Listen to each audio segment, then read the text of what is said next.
Hello, and welcome to another short box from Warhammer 40k's Grim History from the Beyond. I am Yuksen, and this week we will be discussing an important person in the Horus Heresy. Today we will be discussing Rylanor, known as the Ancient of Rites, and Rylanor the Unyielding. Now, Rylanor hailed from the first Terran generation of the Emperor's children, and had the singular honor of fighting beside the Emperor of Mankind during the Unification Wars, with the battle honors Roma and Thule etched into his armor. His history was history of the Third Legion, and he had been the first to carry the Palatine Aquila standard into battle alongside his newfound Primarch. When he fell grievously wounded in battle against the Eldari, his salvation was internment in a contemptor pattern dreadnought of his legion.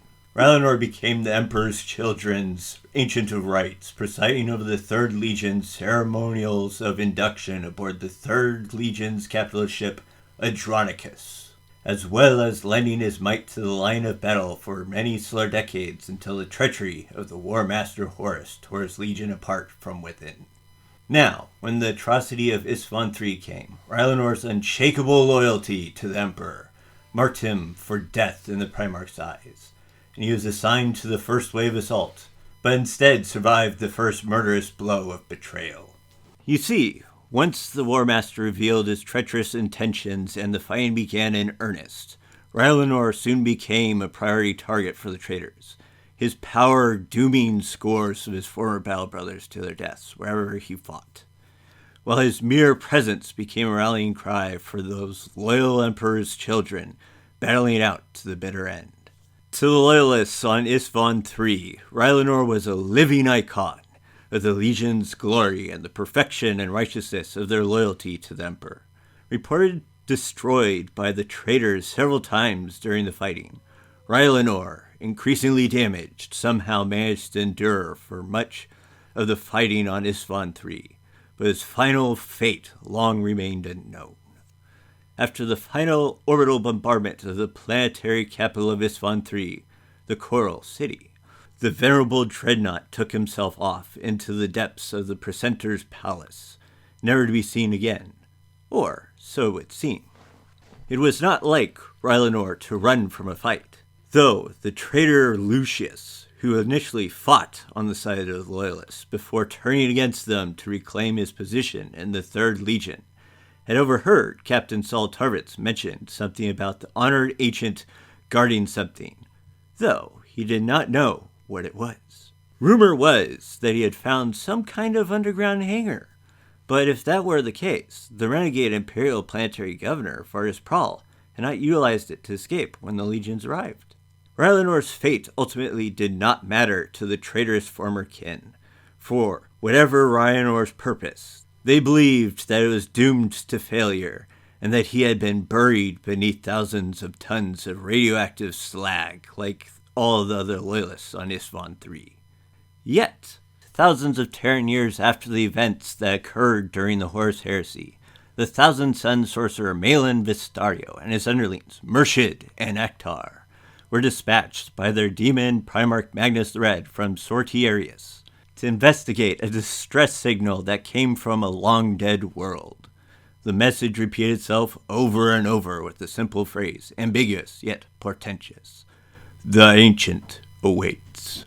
The investigating Thousand Suns arrived on the dead world and traversed a series of subterranean catacombs until they reached a hangar with a small spacecraft located at the center of it that had been destroyed by tons of fallen masonry. Beside the craft, Vistario spotted the shattered outline of an ancient contemptor dreadnought.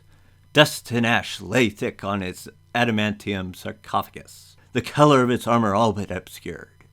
One leg had been sheared from its body, and its left side buckled inwards so deep that the flesh within was surely dead. Its weapon arms, a curious pattern assault cannon, and a splay-clawed power fist, were aimed skywards, as if this ancient hero of the Space Marine legions had sought to vent his fury towards the heavens with the last of his existence. The dreadnought lay upon something half buried in the rock of the cavern floor, its surface burned and unrecognized. More cables snaked from the small, wrecked spacecraft and were hooked into the objects underside, as well as to the war machine. The peculiar thing to these traitorous Astartes was a strange device that was connected to the dreadnought. It appeared to be a monstrous hybrid of musical instrument and an apparatus of excruciating design by a sadistic lunatic. Its colors were faded, but once it had been vividly painted and elaborately ornamented, and it still thrummed with energy.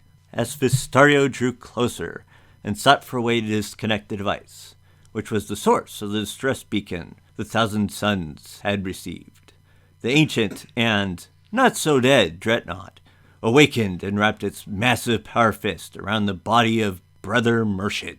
The dreadnought also aimed its mighty assault cannon at Vistario before pausing and declaring that they were not the ones the dreadnought sought. Unaware of the wider events that had occurred during the Horus Heresy, the dreadnought did not know of the 15th Legion's fall to chaos. Realizing this, Vistario quickly played along and told the dreadnought that the Legion still endured. But the dreadnought, though barely clinging to life, knew evasion when he heard it. The sorcerer then explained that he would not like the truth. When Vistario inquired as to the identity of the dreadnought, the ancient explained that he was he who remembers. I am the Ancient of Rites. Like a thunderbolt, a sudden flash of prescience swept through Vistario as he came to the startling realization that the war-racked dead world above them was none other than Isstvan III, the site where War Master Horus had cut the loyalist chaff from his traitor legions and first revealed his allegiance to chaos. The dreadnought was none other than Ancient Rylanor of the Emperor's Children. Vistario knew the name. The only mention of the dreadnought's fate came from that most unreliable of narrators, Lucius the Swordsman, who claimed Saul Tarvitz spoke of an underground hangar the dreadnought was rumored to have found. When Vistario asked Rylanor why he had not escaped, the dreadnought explained that he had attempted to do so, but the shockwave of Isstvan III's death went deeper and lasted longer than any could have foreseen. The roof of the cavern collapsed, destroying the spacecraft in the hangar, trapping him there. Vistario glanced at the strange device hooked to the interior of the wrecked starship and inquired as to the device's purpose. Rylanor explained it was a sonic weapon of some kind. A handful of his former brothers among the Emperor's children had found the hangar and sought to kill him. They failed, but the power of their weapons crippled him and left him mortally wounded. Vistario deducted that Rylanor had managed to reshape the sonic weapon into a distress beacon of some kind, but the dreadnought chuckled at the ignorance of Vistario's observation, for the device was no mere distress beacon, it was a lure. When Vistario asked what the device was intended to lure, a silken voice answered, "For me, isn't that right, Rylanor?" You see, the device had been modified to draw the demon Primarch Fulgrim back to Isstvan III, and it had worked. Without warning, Fulgrim, now a demon prince of Slaanesh, suddenly appeared from the shadows. Rylanor was horrified and disgusted by his former Genesire's appearance. The Primarch was an abomination, even by the standards of the warriors who had seen their own Genefathers hideous changed by the transformative energies of the warp. The demon Primarch mocked the ancient's damaged appearance. Fulgrim asked the Ancient of Rites why he had summoned him to this long-dead place. The dreadnought managed to push his carapace upright into the same position, revealing the object that had lain beneath it for millennia. Humming power cables ran from Rylanor's sarcophagus to an open control panel. With full view of what lay partially hidden underneath the massive dreadnought, Vistario felt his blood chill as he finally understood what it was. Yet, the Rylanor ignored the small Thousand Sun Space Marine as he kept his former lord occupied, asking Fulgrim whether it had been millennia since the events of the Isstvan III atrocity. The demon Primarch replied that indeed it had, and mocked Rylanor for all the time that had been wasted and all the glory unearned. All the victories denied, had he still served within the ranks of the 3rd Legion. Rylanor gave another grating bark of laughter in response. Rylanor explained that if the millennia had passed since the Isstvan III atrocity, then he had millennia to perfect his weapon. It was at that moment that the demon Primarch realized the true nature of the object that the dreadnought's body had obscured. As Rylanor sent an activating pulse of energy to the armed warhead of an unexploded virus bomb, Brother Actar utilizes his Raptora cult powers and summoned forth a psychic king shield, though his ability to maintain such a barrier was tested to its limits. Enraged, Fulgrim attacked Rylanor. Fast as Quicksilver, the demon Primarch crushed the dreadnought's assault cannon and effortlessly ripped the arm from the dreadnought's body. Fulgrim used one of his alien blades and cut into the outer case of the dreadnought's carapace. Reaching within, he reached Rylanor's sarcophagus and ripped out what was left of the legionary's mortally wounded form. Fulgrim offered Rylanor the opportunity to return the Emperor's Children Legion and accept the gifts of the Dark Prince and walk at his side, clad once again in flesh. He could be anything, as the demon Primarch had the power to sculpt him into any form he desired. Vistorio could sense Rylanor's horror at this last violation. Inescapable destiny where he would become which he hated most. The dreadnought did not care whether he lived or died, only that Fulgrim went with him. Rylanor roared his defiance. Never!